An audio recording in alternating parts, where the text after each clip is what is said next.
Japan princess ఐకోకు ఆ దేశంలో popularity విపరీతంగా ఉంది. నియమాలను మార్చి మరీ రాచరిక బాధ్యతలను ఆమెకు అప్పగించాలని డిమాండ్ పెరుగుతోంది. తెలివితేటలు, సింప్లిసిటీ, ఫ్రెండ్లీనెస్ తో ప్రజల అభిమానాన్ని గెలుచుకున్నారు ఐకో. ఆమెకు జపాన్లో భారీగా ఫ్యాన్స్ ఉన్నారు. ప్రస్తుత చక్రవర్తి నరుహితోకు ఏకైక కుమార్తె ఐకో. అయితే జపాన్లో పురుషులు మాత్రమే రాచరిక వారసత్వం పొందేలా నియమం ఉంది. దాన్ని సవరించాలనే డిమాండ్లు గట్టిగా వినిపిస్తున్నాయి. ఆమెను తదుపరి చక్రవర్తిగా చేయాలని చాలా మంది ప్రజలు ఆకాంక్షిస్తున్నారు. もうすべてですね、皆さんに対しての笑顔ですかね。あれです。ものすごく救われますね、いろんなことで。ప్రస్తుత జపాన్ చక్రవర్తి నరుహిటో మసాకో దంపతుల ఏకైక కుమార్తె ఐకో. ఆమెకు సోదరులు ఎవరూ లేరు. దీంతో నరుహిటో తర్వాత ఎవరు రాచరిక వారసత్వాన్ని స్వీకరిస్తారనే ప్రశ్న వస్తోంది. జపాన్లో రాచరికం ముగుస్తుందా అనే చర్చ సాగుతోంది. ప్రస్తుత నియమాల ప్రకారం చక్రవర్తి మేనల్లుడు వారసత్వానికి అర్హుడిగా ఉన్నాడు. కానీ అన్ని విధాలా సమర్థురాలైన ఐకోను చక్రవర్తిగా చేయాలని ప్రజలు కోరుతున్నారు.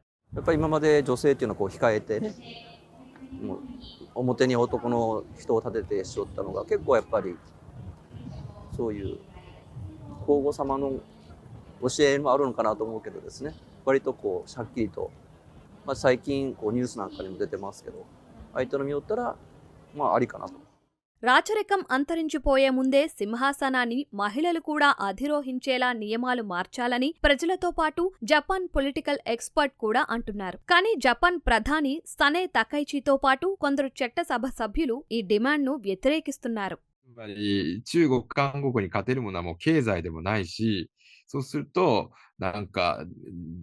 伝統といわれる男系で、これで男社会を守るのだ、みたいなね、はっきりは言わないですよ。はっきりは男の方が上なんだって言わないんだけど、やっぱりどこかでそういう社会が望ましいと思っていて、だからそれは夫婦別姓を反対する人たちと、女性天皇を反対する人たちがすっごく、相似してるんですけど、やっぱそれはそういうとこがなのかなって思いますね。